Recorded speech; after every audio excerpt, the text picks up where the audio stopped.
Digital surveillance is one of the most pressing and troubling issues of our time. Surveillance technologies, coupled with AI, are being rolled out exponentially on an unsuspecting public in both rural and urban areas around the globe. Welcome to our introduction to the Banish Big Brother project, designed to educate you on what is going on in our communities and how you can oppose it. Many of these programs are implemented under the banner of smart cities. A smart city engages in widespread collection of broad categories of data that monitor every movement, interaction, and condition within a jurisdiction through a system of cameras, sensors, meters, and other devices. That data is then processed through artificial intelligence, also known as AI, and machine learning to make decisions based upon that data. Smart cities are justified in order to achieve a number of goals. These goals are wrapped around efficiency, protecting the environment, making cities more inclusive, and keeping communities safe. These goals rest in the Sustainable Development Goals, first promoted by the United Nations through its 2030 project. The project aims to have 500 smart cities in some stage of development nationwide by the year 2025. The infrastructure of a smart city rests upon the digital twin, a dynamic digital representation of every aspect of the city. This includes every building, surface, and object in the city, as well as the movements and interactions of vehicles and people. Different types of data are collected through various technologies. Cameras with facial recognition and license plate scanning technologies identify and record the movements of individuals and vehicles. Sensors can take temperatures of individuals and objects and detect water levels, as well as the presence of moisture, smoke, and particular chemicals. GPS technologies, often deployed through cell towers or drones, can detect precise locations, including numerical coordinates. Personal devices, appliances, meters, and other technologies in the Internet of Things can collect personal information, including usage of the Internet and utilities. Cities will often use centralized frameworks, such as smart poles or smart kiosks, to house the various data collecting devices. They commonly include charging stations for drones and public billboards. It is important to emphasize that the collection devices used in smart cities do not only capture video, but also personally identify those that they record. This is done through facial recognition software, a tool that uses facial features or nodal points to create a unique mathematical formula for each individual as their image is captured. This formula is compared to databases of known faces, such as driver's license photos or collections of images scraped from social media. Vehicles are identified through license plate readers along with location, time, and date information. Sometimes these systems can record photos of drivers, passengers, and the interior of vehicles. As data from various locations are put together, it monitors all of the comings and goings of everyday citizens, painting an intimate portrait of the lives of individuals. All kinds of devices used in both the private and public sector can gather data to be poured into smart city collection.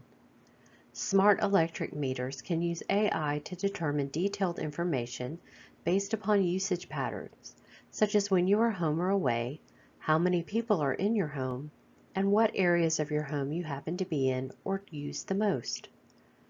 Private sector entities such as retail, medical, transportation, and financial services can choose to share data or purchase data collected by corporations working on behalf of governments. Invasive technologies can be used in public education, the court system, and government agencies like Family and Children's Services.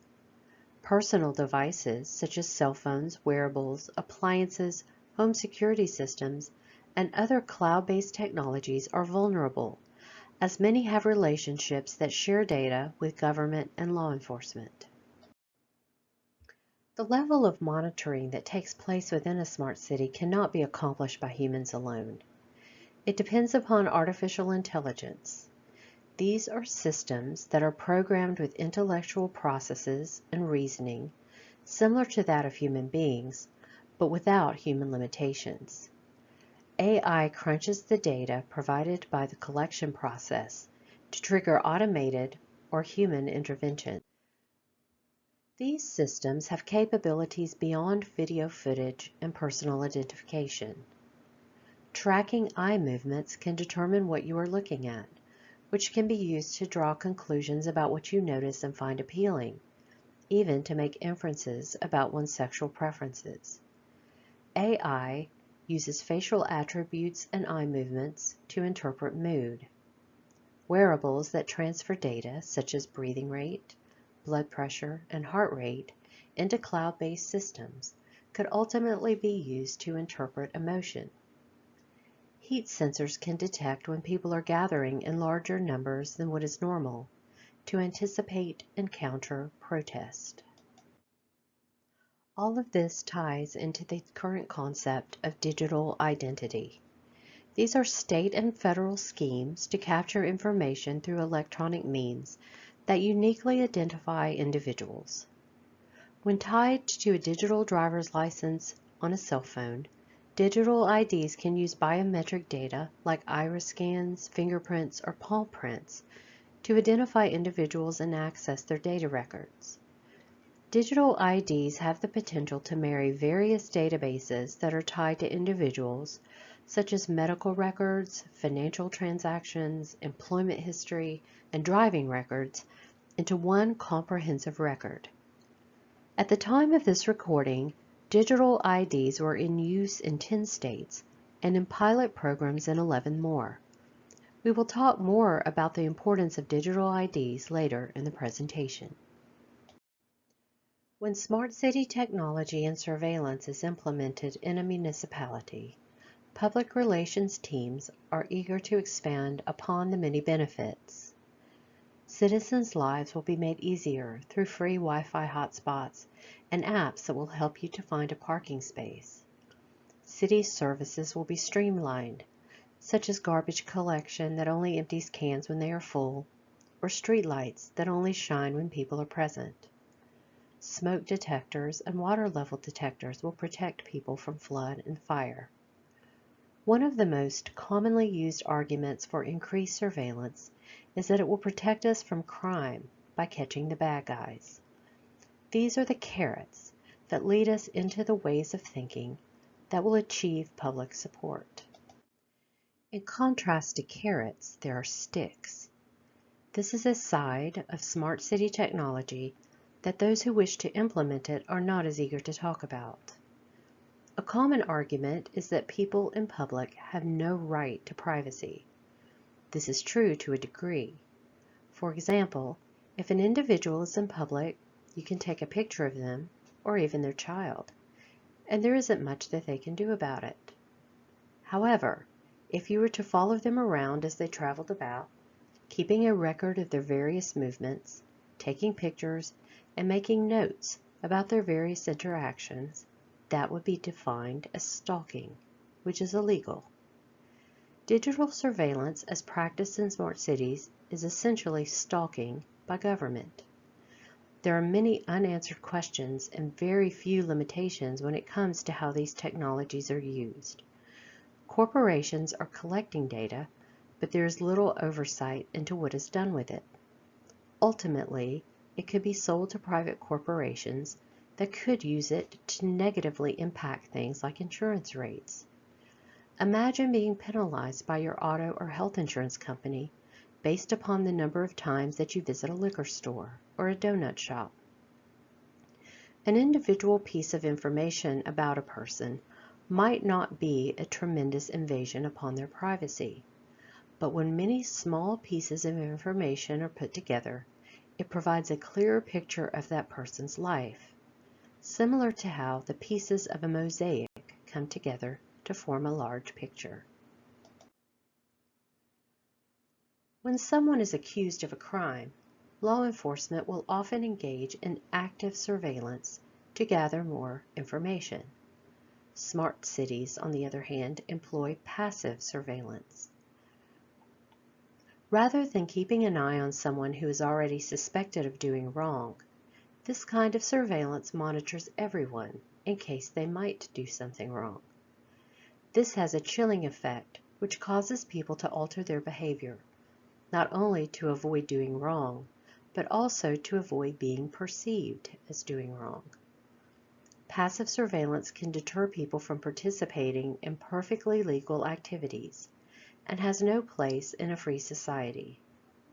It also increases asymmetries of power in a society that is already unreasonably divided between the powerful and the powerless.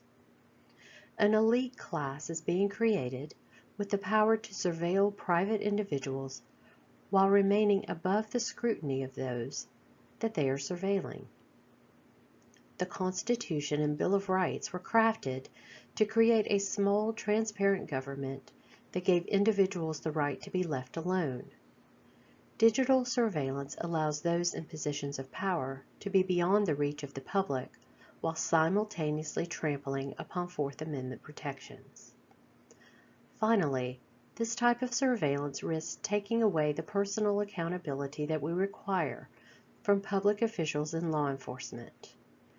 Currently, if a police officer wishes to detain someone, or a social worker determines that a child should be removed from their family, they must provide clear and articulable reasons for those decisions. In an environment driven by AI, there will be no understanding of why decisions are made, simply that actions are being made in accordance with the data. There are already real-life examples of how less intrusive versions of these technologies have been abused. License plate readers attached to police cars have been used to target people who have gone to gun shows, union halls, protests, and centers of religious worship. As early as 2008, license plate readers were used in Virginia to keep track of who attended a Sarah Palin rally versus who attended a Barack Obama rally. Drones have been armed with weapons, infrared scanning, and thermal cameras. They are capable of listening in on personal cell phone calls and determining the GPS coordinates of individuals. Places like Savannah, Georgia, and various cities in California use drones to spy on people in an effort to enforce lockdowns and social distancing. Predictive policing is currently used in several states. This method uses data to determine the likelihood that categories of individuals will commit a crime, and uses that data to guide law enforcement decisions. Smart city surveillance increases exponentially the amount of data that law enforcement can use to pinpoint individuals as potential criminals. The realization that one could be targeted can negatively impact choices, like clothing, where one goes, and to whom one speaks, that individuals make, and should be able to make, without reservation, in a free society. Public schools are currently using biometrics to identify children and streamline services, like meal distribution. AI is monitoring alertness and mood of classroom students to determine situations that might require intervention. Talk pedometers and gaming systems analyze parental conversations with children to make recommendations and assess the social skills of students who have been deemed to have learning or behavioral disorders. Software is available for court systems and government agencies that intervene in family matters to make decisions about when to engage in parental oversight or place children in foster care. Geofences are virtual perimeters that control access to real-world geographic areas, goods, and services. In the same way that an employer can limit access to facilities or systems by means of an electronic device, digital identities can be used to limit access to what people can purchase or where people can go. When promoting government involvement in a particular policy, it is good to consider three questions. First, what service are you looking for the government to provide? For example, should it regulate the economy, keep you safe, provide health care? Then consider what power you must give the government in order to enable it to provide that service. Must it hold a monopoly on health care, regulate industry, or surveil the public? Finally, ask yourself what those powers would look like in the hands of the worst possible government, whether that be in terms of totalitarian control or simply lack of efficiency. Would you want a government to provide your health care if it were incompetent? Would you want a government to surveil you in order to keep you safe if that government exercised totalitarian control over the lives of its citizens? No matter how efficient and trustworthy one might think our government is now, we are always at risk of having the worst possible government. Let's take a look at what some of these technologies have looked like in the hands of the worst possible governments in different places around the world. The Australian government enacted some of the most oppressive and long-lasting lockdowns on the planet, often when there were very few cases of COVID. During this time, they ran trials of quarantine enforcement technologies such as GenVis, which required residents to respond to check-in requests from police by sending selfies in order to prove that they were at home. It would be difficult to find a more drastic misuse of technology than the Chinese social credit score system. Discussion of this topic has become commonplace to the degree that many no longer take seriously the dangers of living under such a system. Both public and private surveillance monitors every aspect of an individual's behavior and consumption, such as video footage, social media use, what purchases are made, the locations that one visits, and how much and what kinds of television and video games are consumed. All collected data is stored indefinitely and linked to one's personal identity so that decisions made early in life can never be completely overcome. Algorithms analyze the data to assign social scores, much like the credit scores that are assigned in the U.S. Punishments and benefits are granted according to one's score. Penalties for low scores can result in poor housing, the inability to travel, purchase restrictions, and can even affect family members, like lack of access to quality schools for one's children. These restrictions are wielded with no warning, no legal charges, and no due process. Those that suffer these penalties may not even know why they receive them, and there is no process for appeal. When a chilling effect from this kind of ubiquitous surveillance is imposed upon a population, the free speech and political activism that are necessary to hold governments accountable can no longer be practiced. Award-winning Reporters Without Borders journalist Liu Hu, after exposing corruption in the Chinese government, found himself unable to travel by train or plane or make necessary purchases. When speaking about his experiences, he said, "There was no file, no police warrant, no official advance notification. They just cut me off from the things I was once entitled to. What's really scary is there's nothing you can do about it. You can report to no one. You are stuck in the middle of nowhere."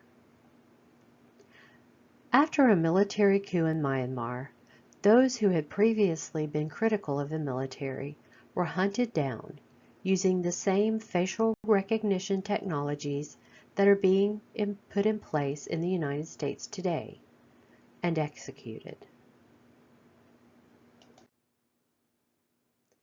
15-minute cities are currently being constructed in the UK that issue citations to those who travel outside of the boundaries beyond a permitted number of times. These restrictions are enforced with digital surveillance such as license plate readers. It is clear that this kind of surveillance is creating a global network of eyes that is becoming more and more inescapable. The U.S. currently has more cameras per capita than any other country in the world, with China being second and the UK being third. We are on a trajectory where the number of cameras will soon surpass the human population. To get a better idea of the motivations behind some of these products, it is helpful to see what the corporations that develop them have to say. IBM describes its urban initiative as helping manage growth and development in a way that minimizes disruptions, leading one to ask whether the disruptions that they are referring to are the citizens that live there. Siemens claims that the goal of a smart city is to optimally regulate and control resources. In a free country, the regulation and control of resources should be determined by markets, not city governments. Living Planet's description of occupant support and convenience systems characterizes individual human beings as occupants rather than citizens. Clearly, the key figures behind these technologies view city administration as an entirely practical matter without consideration for individual desires and goals. There are many prominent people who are speaking about the dangers of surveillance, particularly the kind of surveillance that uses AI. Yuval Harari, who ironically is a proponent of AI, has spoken a great deal about the danger of what he calls digital dictatorships. He has created a formula to help conceptualize his philosophy called B times C times D equals A. When collected biological knowledge, such as biometrics, breathing rates, and pulse rates, are married with computing power and data, it gives those who possess the technology the ability to know a great deal about the thoughts and emotions of those being monitored. As an example, suppose you live in a totalitarian country such as North Korea, and you are required to wear a bracelet that monitors your vital statistics. If you heard a speech by the great leader with which you disagreed, it wouldn't matter how much you smiled and clapped. If you disliked it, they would know based upon your biometric data. As Harari says, you could be in the gulag tomorrow. As former executive director of Human Rights Watch, Ken Roth has worked extensively on researching Chinese surveillance technology and social credit scores. The Chinese have a gun similar to a speed detection gun that they use to identify pedestrians. This organization was able to obtain one of these guns and reverse engineer it and discovered that as each citizen was identified, it was linked to 11 pages of information about them that is stored in a police cloud. Roth says, "This is a dictator's dream. You can control your people without even imprisoning them. Why not? We see where we are going, and it's up to us whether we are going to prevent us from getting there." In 1975, a Senate committee, informally known as the Church Committee, was formed to investigate the intelligence agencies of the federal government. As a result of this committee's findings, Chairman Frank Church warned of a world in which government surveillance technology could eliminate human freedom. He said, "There would be no place to hide. The technological capacity that the intelligence community has given the government could enable it to impose total tyranny, and there would be no way to fight back, because the most careful effort to combine together in resistance to the government no matter how privately it was done, is within the reach of the government to know. Such is this capability of this technology. I know the capacity that there is to make tyranny total in America, and we must see to it that all agencies that possess this technology operate within the law and under proper supervision so that we never cross over that abyss. That's the abyss from which there is no return. In Georgia, there is precedent that can be used to protect the public from this kind of overreach in the 1905 case Pavicic v. New England Life Insurance Company. Although this case was between an individual and a private company, the broad ruling defines privacy as a natural and absolute right. The one exception to this right concerns one who holds public office. They must subject their lives at all times to closest scrutiny in order that it may be determined whether the rights of the public are safe in his hands. To put this simply, the public can surveil politicians, but politicians cannot surveil the public. This means that our current situation is turned upside down. It is important that those who are promoting the surveillance state understand that they are not immune from its consequences. Now that you have learned more about digital surveillance and its potential, it is a good time to consider some questions. A state of perfect safety is impossible, and the more we require the government to attempt to provide perfect safety, the more freedom will be stripped from the population. So which do you value more? Are you willing to sacrifice your freedom to the government for the false hope of perfect safety? Or would you rather make safety a personal responsibility that we, as individuals, provide for ourselves and others? Ask yourself how much freedom you are willing to sacrifice for the sake of convenience and efficiency. How much of your personal data and privacy are you willing to hand over to find that quick parking space or avoid waiting in line? Finally, if you find the notion of this kind of public surveillance to be troubling, what kinds of sacrifices are you willing to make in order to stop it? Freedom is not a default state of being. It is something that we must struggle to keep. Brave men and women throughout history have risked life and limb to provide freedom to enslaved peoples. Are you willing to sacrifice a comparatively small amount of time and energy to educate others, organize in your community, and meet with your city council or county commission? The rapid increase of intrusive surveillance will only continue to grow if left unchecked. If you are comfortable with the current state of surveillance, you may wish to ask yourself where the proverbial line in the sand will be drawn for you. Here are 4 principles that may help when considering this question. 1. Individuals should always own and maintain control of their personal data, not government or corporations. Any sharing of that data should require express consent from the individual to whom it belongs. 2. We should not allow asymmetries of knowledge and power. The surveillance that citizens hold over their government should always be greater than that of which the government holds over them. 3. Technology and data should only ever be used to help, not hurt or manipulate. Violations of privacy constitute harm.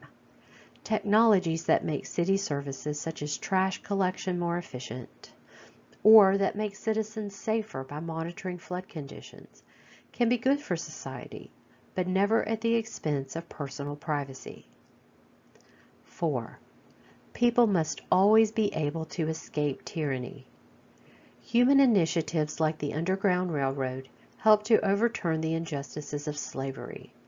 In a world full of smart city surveillance, such human action could never exist. So what can you do to oppose the proliferation of digital surveillance in your community?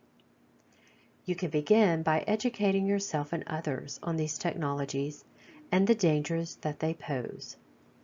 Often, even the elected representatives that are voting for them do not fully understand them. Because these technologies thrive on data, depriving them of data, even in the smallest of ways, can help. Things like choosing a closed security system instead of a cloud-based system for your home, or using cache, are easy ways to maintain more control over your data. Resist the growth of the surveillance state by mobilizing with like-minded allies in your community. LP Georgia has tools that can help. Finally, help to rekindle a mindset in our culture that values privacy and freedom and is willing to work to maintain it.